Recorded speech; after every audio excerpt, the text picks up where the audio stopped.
And all in my life, I wait for something to change.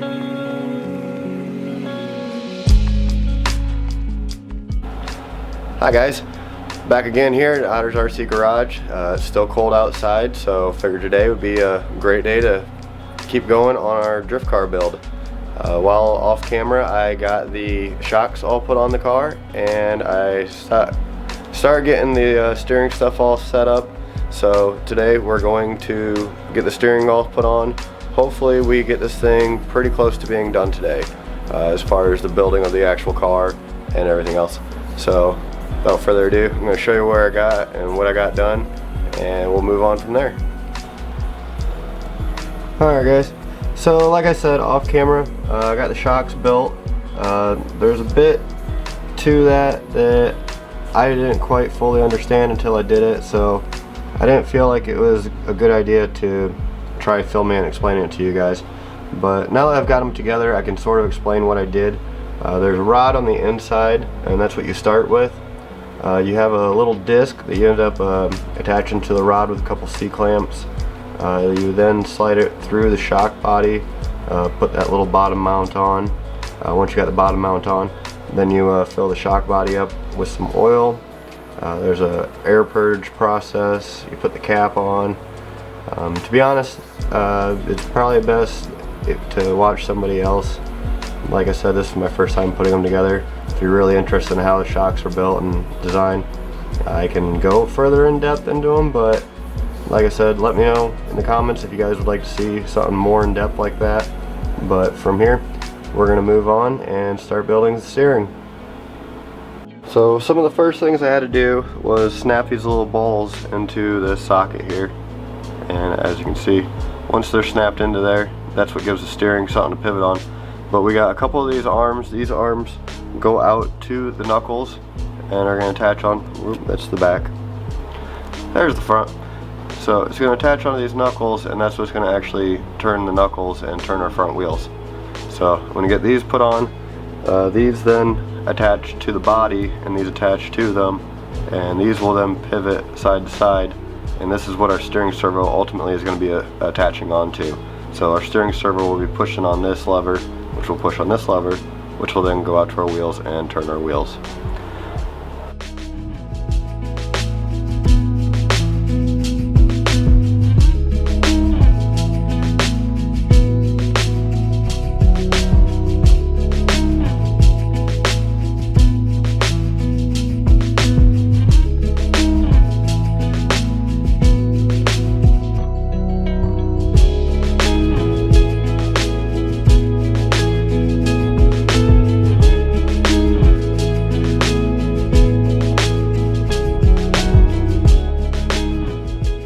Alright guys, so set the car back, and I was going to show you what we had to do here.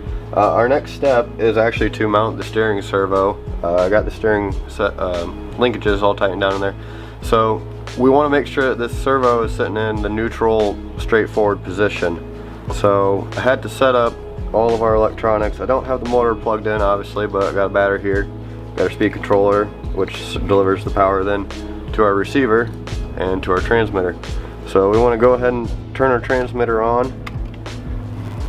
We want to make sure everything's set to 0, which it is. Yep. So we got everything set to 0, everything set to normal up top here. So with the transmitter on, we'll turn the control arm. Got it set. We can hear that thing twist. So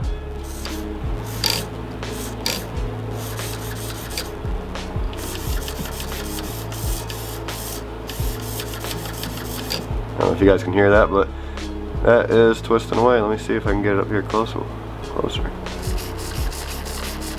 So anyways, twist it back and forth and whatnot, make sure it's in a good neutral position. Since it's in a nice neutral position now, we can turn the basically the car off first, and that will leave this in this position. When you're mounting your steering horn onto this, you want to make sure you don't twist it anyway at all. You want to make sure you keep it straight here. That'll ensure that your servo has a long life and isn't stressed by constantly pushing one way or the other to actually make the wheels go straight. So car is off, and then we're safe now to turn our receiver off, and I can unplug the battery. We'll get the steering servo mounted up, and from there it looks like we're getting ready to mount a lot of electronics. This is not probably going to be the battery I use. I might use it for testing. Honestly, it wouldn't be a bad one. It's a 4200 45C. It is a LiPo battery, so it doesn't weigh all that much. And the only issue, it's pretty much perfect for sitting in the car. So I might end up using this. Is actually, to be honest, this is actually the battery I use for my Easy Start for my Traxxas stuff, for Traxxas Nitro stuff. But might have a new life in this drift car. We'll see. I got a couple other 2S LiPo batteries that are a little bit smaller, a little bit lighter. They might be a little better option, but we'll see once we get it all built and once we get it driving. So back at it. We're gonna, like I said, get that steering servo put on. We'll talk to y'all in a few.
Okay guys, so I got the steering servo mounted up.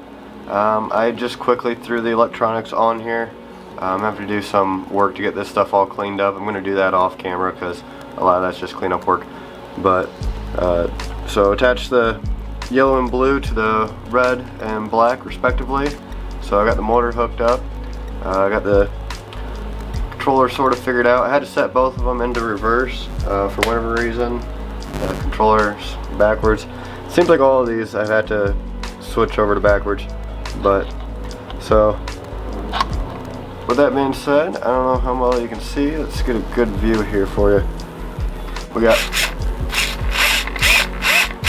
steering.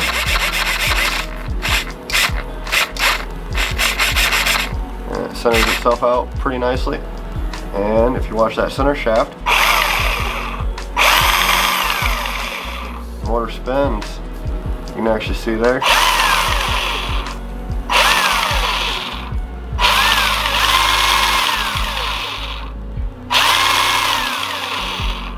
So that seems to be doing pretty well.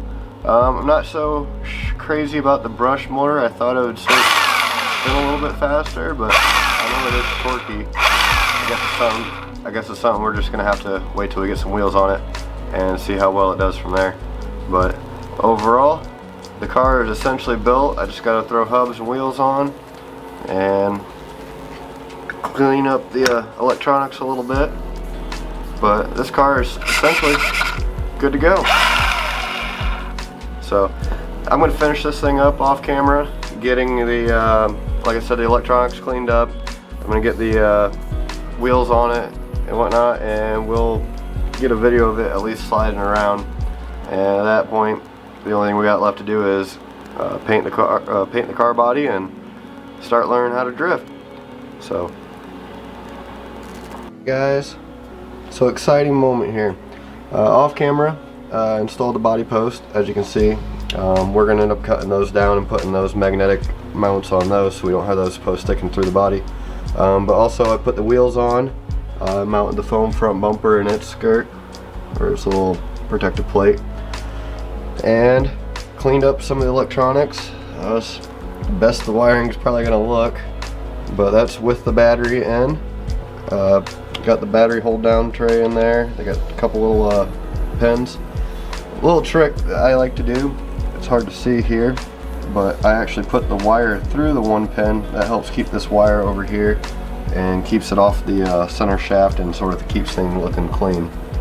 But this thing is all set and basically ready to drift.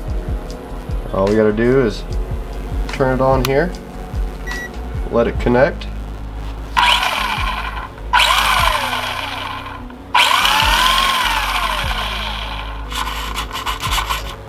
Yep, I say she's ready to go.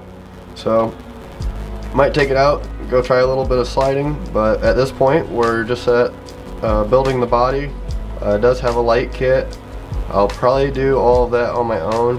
Like I said, I need to paint it yet. I'll probably paint it first and then install the light kit, and we'll go from there. Now this receiver and transmitter combo did have a gyro, so as you can see I got it mounted there and it's facing forward in that orientation. That helps keep the gyro knowing which way is straight. It's designed that way obviously is straight, and that way on the gyro is straight. So as you start going into the corners and stuff, once I get the gyro set up, this front should start actually counter steering on its own. So it's like an active stability control. Traxxas has got it really well down. My Sun Z Revo, it goes great across any sort of terrain, whatnot. But in drifting, it's sort of supposed to help, especially with beginners. So since I'm a beginner, I figured might as well get one with a gyro and try and learn the right way. So guys, this is going to be it for our drift car build. As you can see, it's all built and ready to go. I'm happy to be moving on and happy to get this thing completed for you guys. This is my first kit car I've ever built, so let me know what you guys think. I think it went pretty well.